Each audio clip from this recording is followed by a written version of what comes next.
오늘 나를 찾으셨나이까? 라는 제목으로 말씀을 듣겠습니다. 동물은 자기가 누구인지 묻지 않습니다. 돼지가 내가 누구지? 소가 내가 누구지? 하고 묻지 않습니다. 왜냐하면 동물에게는 왜? 라고 하는 질문을 던질 수 없도록 만들어져 있습니다. 그런 능력이 부여되어 있지 않습니다. 오직 자기 생명을 보존하고 자기 종족을 보존하겠다고 하는 기본 본능에 의해서 부성애, 모성애도 나오고 그 안에서 되어지는 일입니다. 그러나 인간은 동물과 다릅니다. 나는 누구인가를 물을 수 있는 존재라는 것입니다. 이것이 동물이 인간으로 진화할 수 없는 분명한 경계이기도 합니다. 아무리 동물이 진화해도 왜라고 하는 것은 진화되지 않습니다. 그렇습니다. 나는 누구인가? 이렇게 물을 수 있는 존재는 오직 인간에게 있습니다. 그런데 이렇게 묻기는 물어도 나는 누구인가? 이 물음에 대한 바른 해답을 인간이 찾고 있느냐? 이 물질 문명 시대 속에 이 세속 사회 속에서 나는 누구인가를 제대로 찾아낼 수 있겠는가? 그것은 어렵다는 것입니다. 모리츠라고 하는 루마니아의 작은 시골에서 살고 있던 농부가 있었지요. 제2차 세계대전 때 징집을 당하여 루마니아 사람이 독일군에 입대하게 됩니다. 얼마를 지내고 난 후에 유대인이라는 오해를 받게 되지요. 그래서 당시 독일 정부로부터 유대인들은 몹시나 핍박을 가하고 학살을 하고 너무나 많은 고문을 겪게 됩니다. 이 모리츠도 역시 그 당할 수 없는 그냥 발바닥을 쇳불로 뜨거운 싯볼 크게 달군 인도로 지져내는 고문을 당하는가 하면 이런 많은 고문을 겪게 됩니다. 그런데 한 번은 독일 군의관을 만나는 기회가 있었습니다. 그때 그 군의관이 모리츠에 대하여 전부 진찰을 하고 검사를 하더니 깜짝 놀라면서 독일 게르만 민족의 순종이다. 우리가 게르만 민족의 순종을 찾았는데 비로소 찾았다. 게르만 민족의 순종이다 하면서 그가 갑작스럽게 영웅이 됩니다. 밑바닥까지 떨어졌던 모리츠가 가장 높은 자리로 영웅 취급을 받게 됩니다. 참 어리둥절하지요. 그러다가 세계 2차 대전이 끝납니다. 연합군의 승리 쪽으로 갔죠. 그리고 거기에 포로가 됩니다. 심사관이 포로들을 하나하나 심사해 가는데 서류를 보니 모리츠에게는 두 가지 자료가 나온 겁니다. 어떤 서류에는 유대인이라고 써 있고 어떤 서류에는 독일 사람 게르만족의 순종이라고 기록되어 있었습니다. 참 희한하죠. 그래서 심사관이 물었습니다. 모리츠, 도대체 너는 누구냐? 그렇지 않아도 이 사람이 그동안 얼빠진 사람처럼 멍청한 삶을 살 수밖에 없었는데 유대인으로 핍박을 받다가 영웅으로 높임을 받으면서 나는 도대체 누구인가? 자문자답하면서 사실상 자기 자신을 상실하고 있었습니다. 루마니아 사람도 아니고 나는 누군가? 그는 재판을 받고 무죄 석방이 되어 고향으로 돌아갔죠. 부모와 처자식이 그렇게 반겨주었어도 기쁠 수가 없었습니다. 왜? 이미 자기를 상실했기 때문에. 이렇게 이야기는 마무리가 되지요. 이 이야기는 루마니아 소설가 게오르그가 쓴 25시라고 하는 작품의 핵심이죠. 24시를 넘어가면 그 다음 날이 와야죠. 하루가 24시간이니까 그 다음 날 새로운 날의 새벽을 맞이해야 되는데 그 다음 날 새벽을 맞이할 수 없다는 겁니다. 새벽을 맞이하지 못하는 인간은 그래서 25시에 머물게 된다.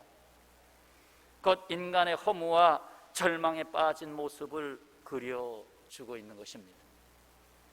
새날을 기다려도 오지 않는 인생. 과연 하나님과의 만남을 지속하고 있지 못한 인간이 창조주 하나님이 뜻하신 인간을 찾아간다는 것이 가능한 것인가? 가능한 것인가? 아주 고급 기계를 하나 공장에서 수입했는데 그 기계를 움직이는 작동법 매뉴얼을 가지고 연수를 하지 않으면 돌릴 수가 없는 거예요. 하나님 사용 설명서를 받은 인간이 하나님을 떠나서 자기를 바르게 사용할 수 있을까?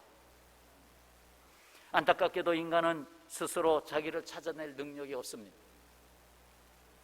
19세기 중엽으로부터 20세기에 걸쳐서 인간의 주체적 존재성, 개인의 자유, 책임 이런 것들을 강조한 철학으로 실존주의가 등장합니다.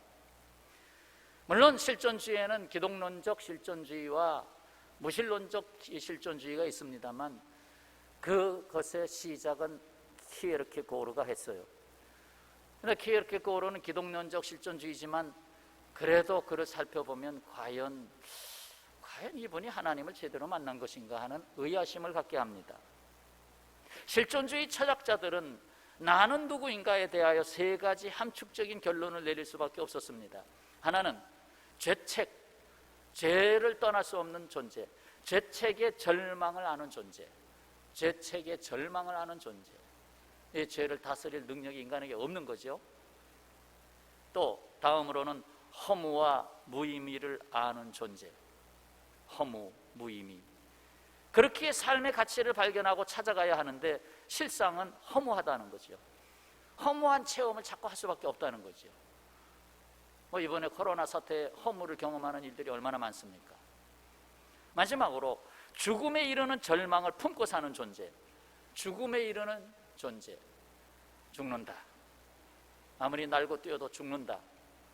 죽음에 이르는 존재. 죽음은 우리에게 절망의 문을 열게 하죠. 실존주의의 시발점이었던 키에르케고르가 죽음에 이르는 병, 뭡니까? 다름 아닌 절망이었죠. 그 병은 절망이었어요. 그 절망이 다시 하나님께로 시선을 돌리게 될 때에는 희망이 되죠. 이 코로나 시대에 시선을 하나님께 돌리는 사람이 얼마나 있을까? 야, 정말 인간이 잘 살아보려고 애를 썼지만 코로나 한 방 때리니까 이거 별 볼 일 없네. 사업이 문을 닫고 도산하고 이거 별 볼 일 없네. 시선을 들어 하나님을 바라봐야지. 인간이란 무엇인가? 나는 누구인가? 과연 그렇게 찾아가는 사람이 몇 명이나 있을까? 오히려 매스컴은 교회도 모이지 말라고 자꾸 하고 그러는데 대체 어디서 답을 찾겠느냐? 한마디로 실존주의는 하나님을 만나지 못하고 있는 인간이 단독자로서 하나님과 교제하는 인간이 아닌 단독자로서 주체성을 갖고 개인의 자유와 책임으로 자신의 존재를 찾고 세워보려고 했지만 거긴 사르트르, 까뮤 같은 사람들이 있잖아요. 니체도 있잖아요. 결국 허무와 절망을 품은 존재를 아는데 머물 수밖에 없었던 것을 말해줍니다. 결국은 허무와 절망에 머물 수밖에 없는 존재. 기대할 게 없다.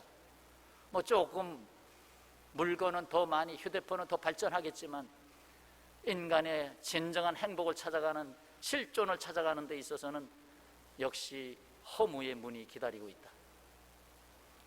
심지어 영국의 극작가요 문학 비평가였던 버나드 쇼는 인생의 절망에 대해서 이렇게 말했어요. 내게는 두 가지 절망이 있다. 하나는 일들이 마음대로 안 되는 절망. 왜 일이 잘 안 풀리냐 하는 절망. 둘째는 마음대로 되고 난 이후에 다가오는 절망. 내 뜻대로 다 됐는데 되고 나서 보니까 그 다음에 이것으로 나는 행복할 줄 알았는데 허무함, 절망, 수많은 다른 사람들의 시기와 도전, 그 속에서 또다시 절망을 경험하게 되는 인간이라는 것입니다.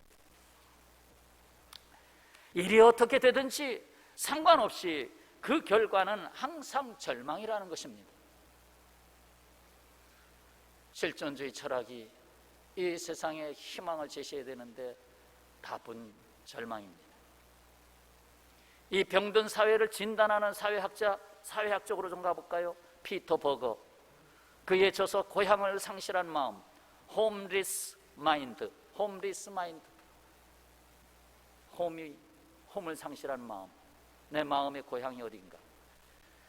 여기는 세 가지 병이 있다. 무슨 병이냐? 정신병의 원인이 되는 세 가지 병.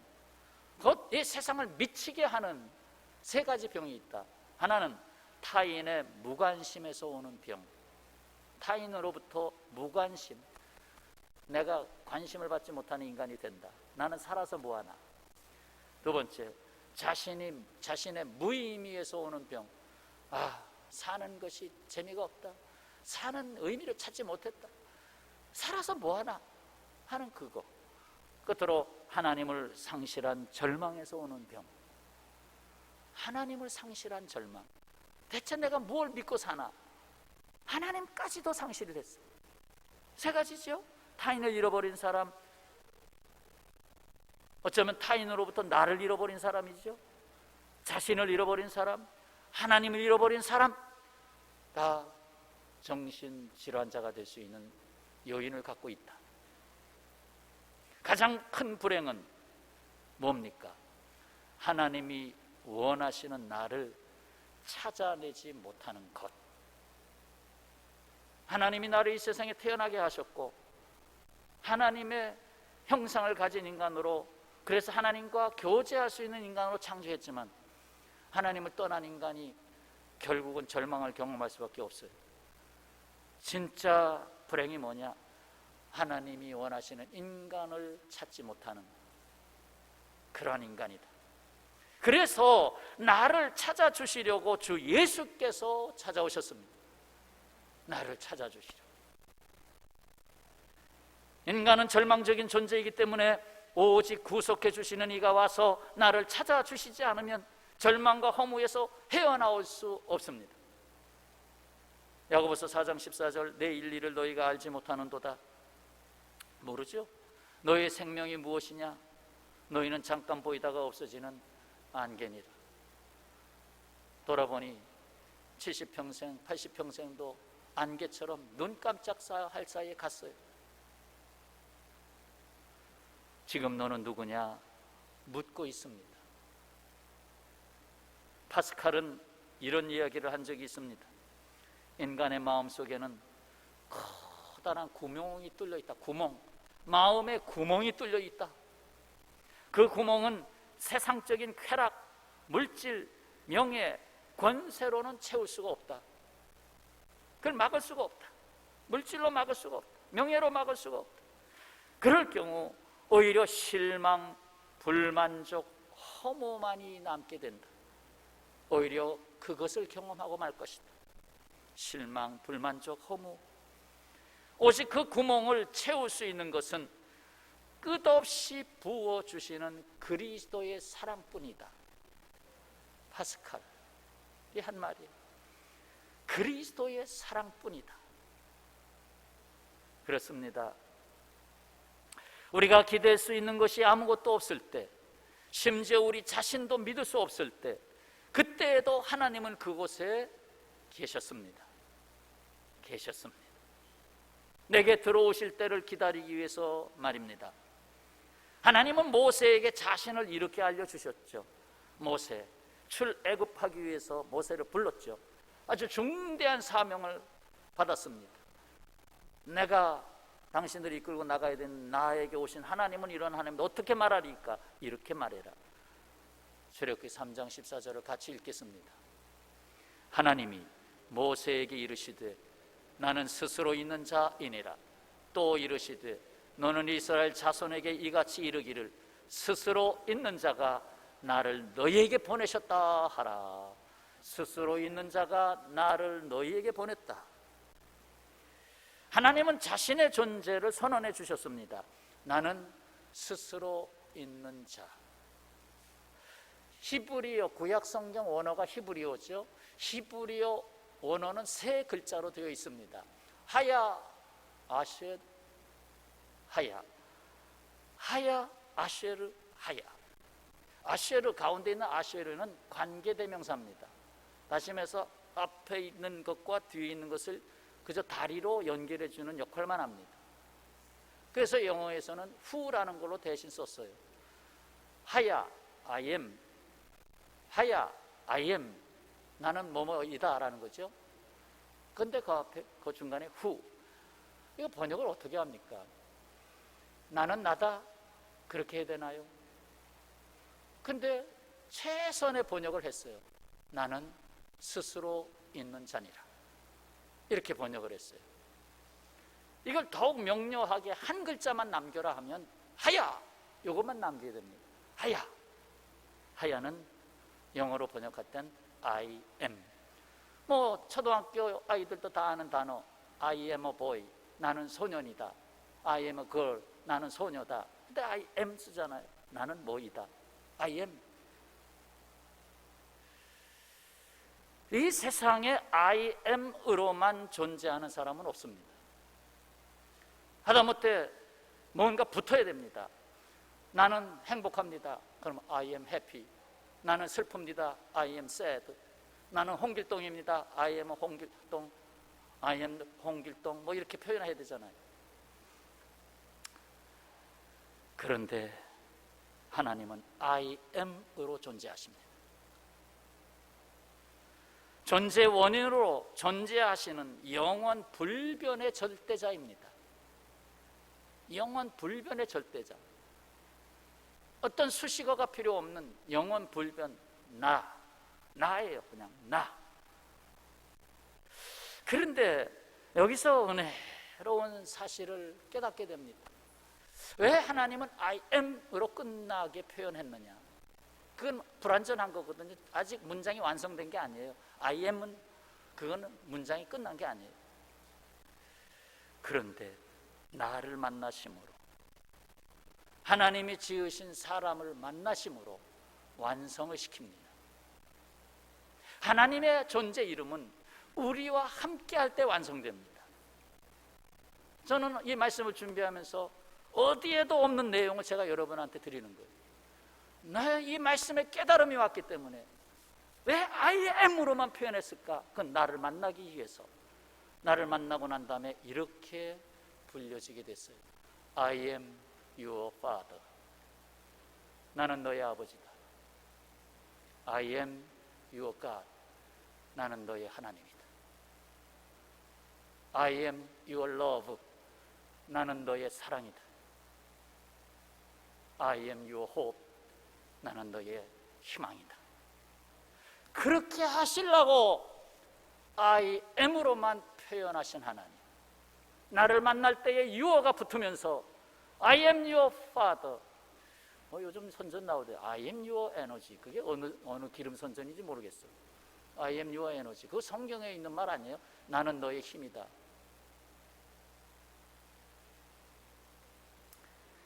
그래서 하나님은 다윗에게 이렇게 보이셨습니다. 나는 너의 목자다. 나는 너의 반석이다. 나는 너의 피난처다. 나는 너의 방패다. 나는 너의 구원이다. 나는 너의 산성이다. 나는 너의 영광이다. 이제 이쯤에서 오늘 본문 누가복음 2장 49절을 함께 읽겠습니다. 오늘 본문이죠. 예수께서 이르시되 어찌하여 나를 찾으셨나이까? 내가 내 아버지 집에 있어야 할 줄을 알지 못하셨나이까 하니. 예수님의 부모는 6월절이 되면, 절기가 되면 해마다 식구들을 함께 예루살렘을 찾았습니다. 절기를 지키기 위해서.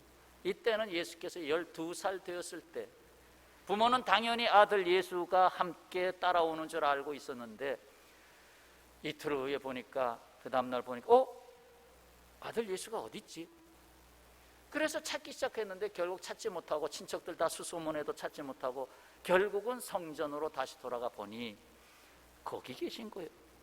유대인 교사, 서기관들, 율법사들과 함께 묻기도 하고 듣기도 하고 대답도 하고, 다른 이들이 예수의 말하는 것에 놀라워했습니다.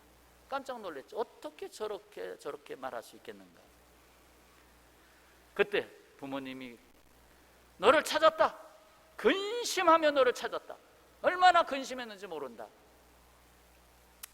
이 예수께서 대답한 말씀이 오늘 본문 말씀이에요. 뭐라고 대답하신 거예요? 내가 누군데요? 나를 찾으셨나이까? 내가 여기 있어야 되는 것 모르셨나이까? 이 성전에 있어야 될 줄 모르셨나이까? 여기 하나님의 집에 있어야 될 줄, 이 말은 또 다른 번역으로는 내가 아버지의 일에 머물러 있어야 될 줄 모르셨나이까? 두 가지로 해석이 됩니다. 이는 예수께서 나는 누구인가 그것을 분명하게 알고 계셨음을 보여준 사건입니다.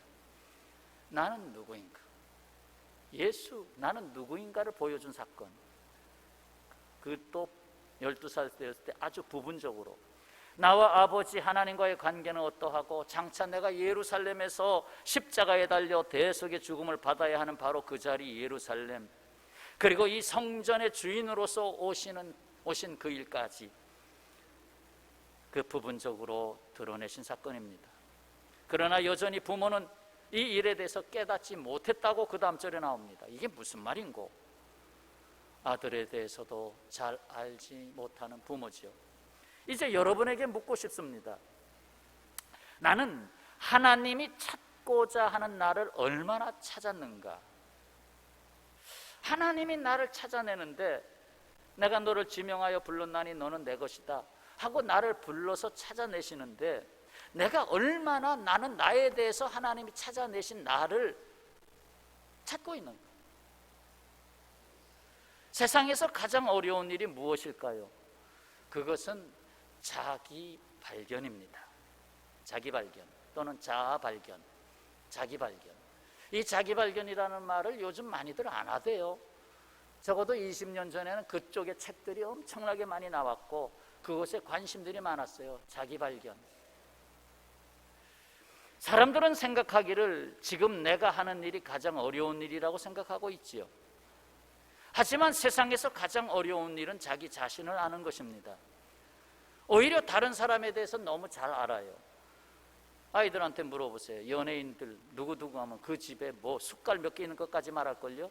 정치인들, 스포츠 선수들, 그리고 자기와 관계된 사람들 너무 잘 알아요. 근데 막상 나에 대해서는 몰라요. 나에 대해서 몰라요.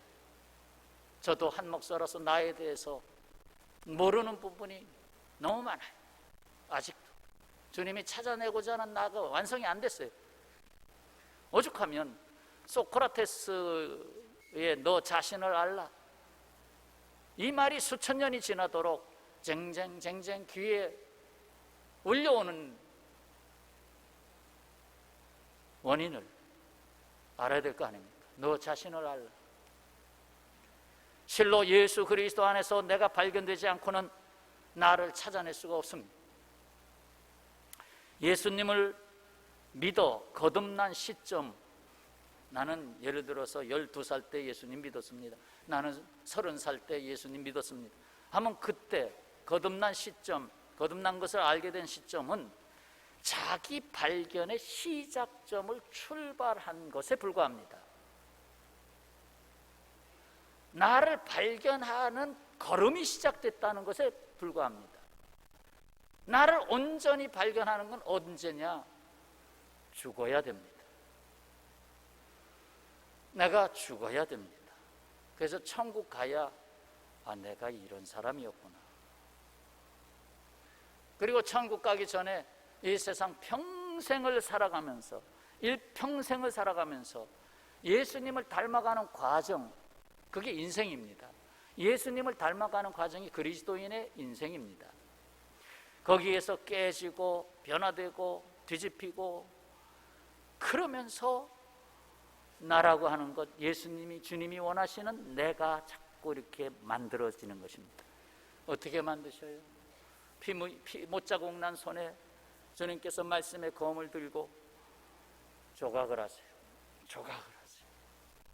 나의 겉모습을 깎아내고 쳐내고 깊이 파내고 내 마음을 파내고 조각을 하세요. 어떨 때는 내가 너무 아파요. 하나님 왜 내 마음을 쑤시나이까? 왜 나를 갖다 이렇게 힘들게 하시나이까? 막 조각을 하셔요. 아프기도 하고 힘들기도 하고 이해가 되기도 되지 않기도 하고 그렇잖아요. 하나님이 찾아내시는 나를 발견하기 위해 우리는 예수 그리스도 안에서 하나님의 끊임없는 부르심에 응답하고 성령의 역사하심에 순종함으로 되는 것입니다. 사도 바울을 보세요. 빌립보서 3장 12절, 13, 14절 이것은 제가 제1조로 삼는 신앙의 신조, 목회 신조 제1조로 삼는 거죠. 내가 이미 얻었다 함도 아니요 온전히 이루었다 함도 아니라 아니요 아니라 뭐예요? 자기 부정. 자기 부정.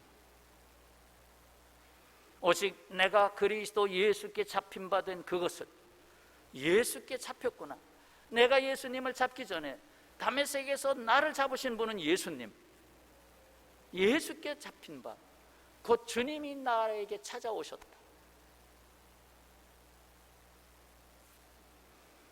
그래서 그것을 잡으려고 달려가노라.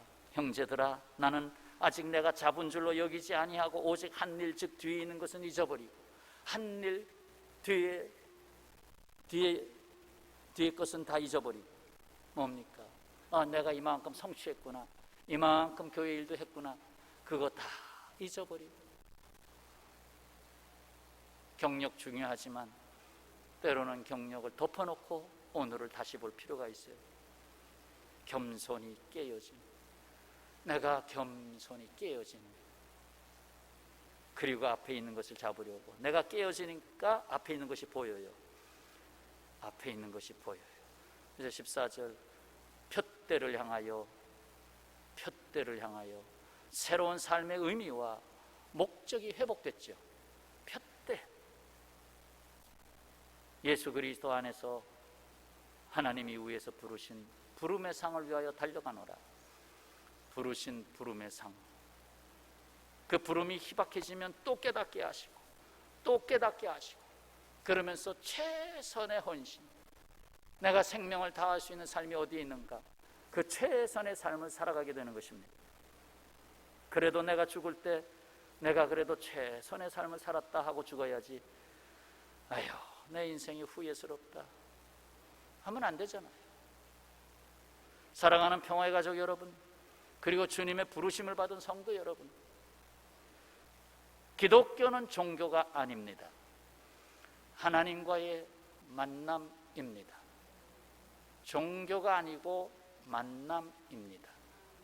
이 말은 독일 루터교의 목사로서 히틀러 탄압에 굴복하지 아니하고 반나치 운동에 참여하여 결국 39세의 짧은 나이로 교수형을 당한 본 회퍼, 1945년 4월에 교수형 당했어요. 본 회퍼의 말입니다. 기독교는 종교가 아니다. 하나님과의 만남이다. 무슨 말일까요? 기독교는 인간이 선택하는 종교가 아닙니다.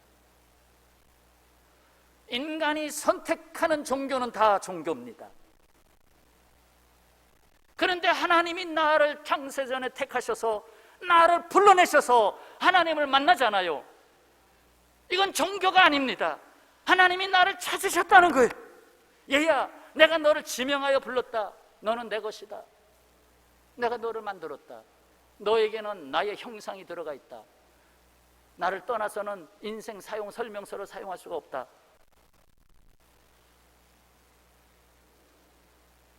그래서 내가 누구인지를 알기 시작한 겁니다. 내가 누군가를. 사랑하는 여러분, 오늘 말씀 간단히 정리해 보세요. 나는 누구인가? 이 물음은 동물이 아닌 인간만이 던질 수 있는 물음입니다. 그러나 인간이 주체적 존재가 되어 찾아낸 인간은, 실존주의에서 찾아낸 인간은 허무와 절망에 빠져 있는 인간이었습니다. 이에 인간을 지으신 하나님이 죄를 해결하신 예수 그리스도 안에서 나를 찾아내셨습니다. 그러므로 우리는 주님 다시 오시는 그날이 올 때까지 십자가에 못자국 난 주님의 손으로 나를 깊이 조각하시도록, 주여, 조각 아직 다 안 끝나셨습니까? 그럼 아직도 20년은 더 조각해야 돼. 아직 안 끝났어. 아직도 오늘도 또 조각하고 있단다. 내 모습 안에 주님의 모습이 자꾸 드러나도록, 내 안에 주님의 인격이 자꾸 드러나도록 조각하고 계십니다. 더 완전하게 하기 위해서 때로는 더 깊이 수술하십니다. 그리고 우리는 주님과 같이 이렇게 고백합니다. 나를 찾으셨습니까? 나는 주 안에서 나를 찾았습니다. 주 안에 있는 나를 찾았습니다. 내가 여기 있어야 할 줄을 모르셨나이까? 이제는 내가 사는 것이 아니요 내 안에 그리스도께서 살고 계십니다. 코로나 시대 아직 끝나지 않았습니다. 이때에 나는 누구인가 생각할 수 있는 계기가 되시기를 바랍니다. 기도하겠습니다.